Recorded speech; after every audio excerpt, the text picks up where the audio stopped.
नमस्कार छात्रों। तो कैसे हैं आप लोग? उम्मीद करते होंगे कि बहुत अच्छे होंगे। तब आप सबों के बीच में एक फिर से नया टेस्ट लेकर आया हूं,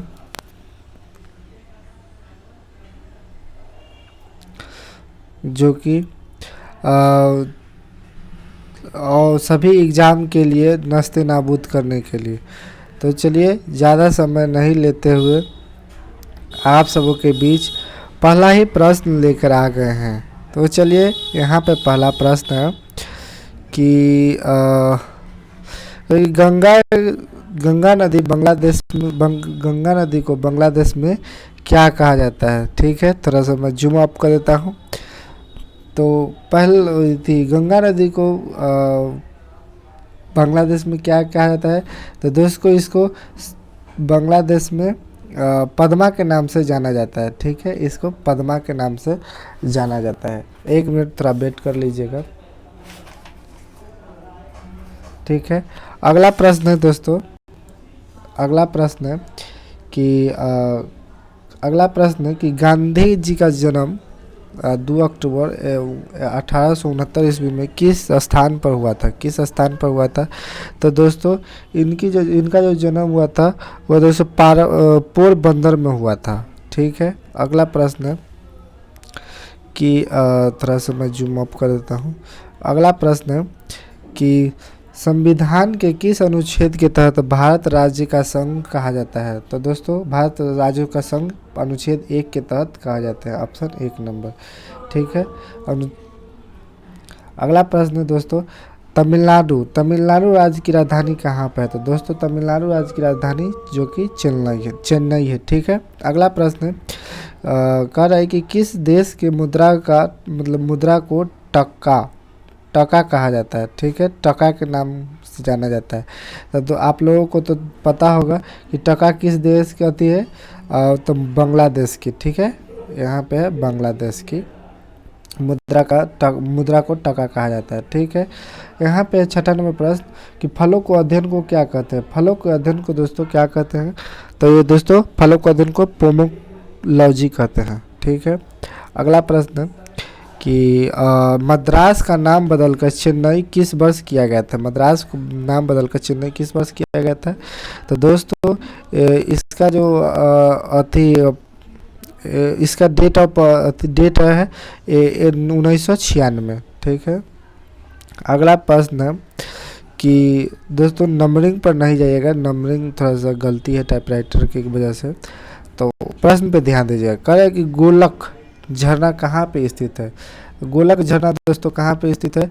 तो बेलगांव दोस्तों कर्नाटक में, बेलगांव जो है कर्नाटक, वहाँ पे दोस्तों गोलक झरना स्थित है। ठीक है, अगला प्रश्न है कि अम्लीय वर्षा का कारण क्या है? अम्लीय वर्षा का कारण दोस्तों C4 होगा, सॉरी S4 और N4 होगा।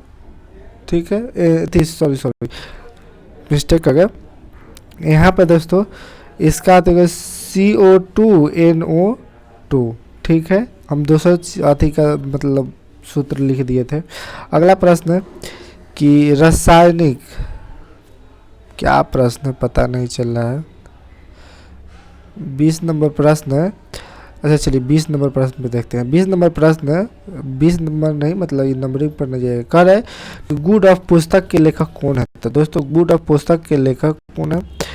तो इनके जो लेखक हैं वह दोस्तों एक है पार्ल एस बॉक। ठीक है, अगला प्रश्न है कि अकबर का राजस्व मंत्री कौन था? तो अकबर का राजस्व मंत्री दोस्तों टोडरमल था। टोडरमल आप लोग याद करते चलेगा। अगला प्रश्न है कि भाखड़ा नंगल बांध किस नदी पर स्थित है? तो दोस्तों भाखड़ा नंगल बांध सतलज नदी पर स्थित है। ठीक है, अगला प्रश्न है कि जय संहिता किस ग्रंथ का मतलब प्राचीन नाम है? तो जय संहिता दोस्तों किसका प्राचीन नाम है? तो यह दोस्तों ऑप्शन नीचे थी, महाभारत जो है ना इसी का है, महाभारत। नीचे जय संहिता महाभारत का नाम का जय संहिता कहा जाता है। ठीक है, अगला प्रश्न है कि ओडियार भारत के किस राज्य में स्थित है? ओडियार, तो ओडियार दोस्तों तमिलनाडु में है। ठीक है, ओडियार। अगला प्रश्न है कि राष्ट्रपति अपना त्याग पत्र किसको सौंपता है। तो राष्ट्रपति की बात की जाए तो यह अपना दोस्तों त्याग पत्र उपराष्ट्रपति को सौंपता है। ठीक है। अगला प्रश्न, दिल्ली चलो का नारा किसने दिया था। तो दिल्ली चलो का नारा दोस्तों सुभाष चंद्र बोस जी दिए थे। इनका जो है सुभाष, एक सेकंड मैं तो यहाँ पे लिख देता हूँ, दिल्ली चलो का नारा सुभाष चंद्र बोस दिए थे। ठीक है, याद रखिएगा। और अगला प्रश्न है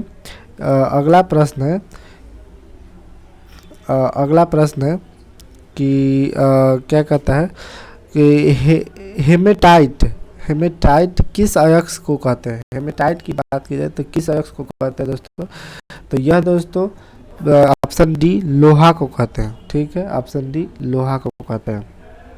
अगला प्रश्न है कि संविधान सभा का गठन किस मिशन के तहत किया गया था। तो दोस्तों कैबिनेट मिशन के तहत किया था संविधान सभा का। अगला प्रश्न है दोस्तों, भारत के प्रथम नागरिक कौन होते हैं। तो भारत का प्रथम नागरिक की बात की जाए दोस्तों तो प्रथम नागरिक दोस्तों राष्ट्रपति होते हैं। भारत के प्रथम नागरिक राष्ट्रपति को कहा जाता है। ठीक है, जो राष्ट्रपति होते हैं ना उन्हीं को कहा जाता है। कह रहा है कि डेसिबल किसकी माप इकाई है। डेसिबल, तो डेसिबल दोस्तों ध्वनि की माप इकाई है। ठीक है। अगला प्रश्न है, गुप्त वंश के संस्थापक कौन थे। गुप्त वंश के संस्थापक दोस्तों श्री गुप्त थे। गुप्त वंश के संस्थापक श्री गुप्त थे। अगला प्रश्न है दोस्तों, शनिवार किसका अयस्क है। शनिवार किसका अयस्क है। तो दोस्तों शनिवार जो है से पारा का अयस्क है। ठीक है, पारा का अयस्क है। और इसी में ऑप्शन है कि हजामती दर्पण। अगला प्रश्न है कि हजामती दर्पण का प्रयोग हजामती दर्पण में किस दर्पण का प्रयोग किया जाता है। तो हजामती दर्पण में दोस्तों अवतल लेंस का प्रयोग किया जाता है। अवतल दर्पण लेंस नहीं दर्पण का प्रयोग किया जाता है। कह रहे कि तानसेन का असली नाम क्या है। तो तानसेन का असली नाम की बात की जाए दोस्तों तो थोड़ा सा जूम अप कर देता है। तानसेन का असली नाम दोस्तों, एक मिनट, तानसेन का असली नाम दोस्तों क्या कहता है, रामतनु है। ठीक है, रामतनु पांडे है। यहाँ पे मैं थोड़ा सा टिक कर देता हूँ, रामतनु पांडे है। ठीक है। अगला प्रश्न है हाथी गुफा अभिलेख। हाथी गुफा, थोड़ा सा जूम अप कर देता हूँ ताकि आप लोग को, हाथी गुफा अभिलेख किस राज्य में स्थित है।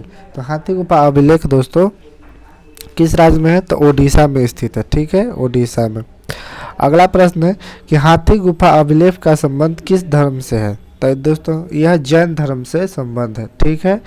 अगला प्रश्न है दिल्ली जो है भारत की राजधानी कब बनी थी। तो दोस्तों यह 1912 ईस्वी में दिल्ली भारत की राजधानी बनी थी। ठीक है।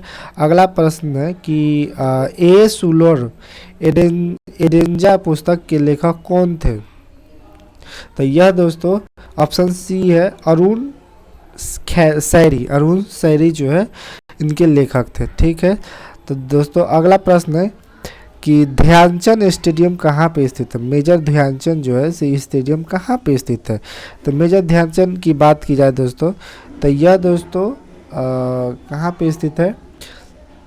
तो यह दोस्तों लखनऊ में स्थित है। यहाँ पे मैं थोड़ा सा लिख देता हूँ, लखनऊ में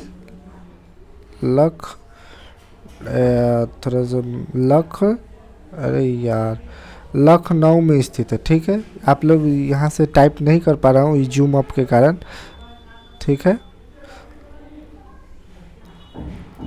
अगला प्रश्न है कि टीपू सुल्तान कहाँ के निवासी थे। ठीक है, टीपू सुल्तान कहाँ के शासक थे। टीपू सुल्तान कहाँ के शासक थे।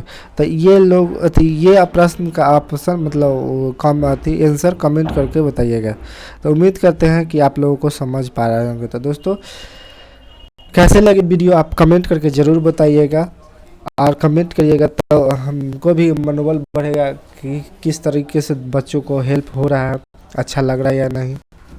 तो उम्मीद करते हैं कि अच्छा लग रहा होगा। तो चलिए तब तक के लिए बाय, शुक्रिया, अपने का ख्याल रखें।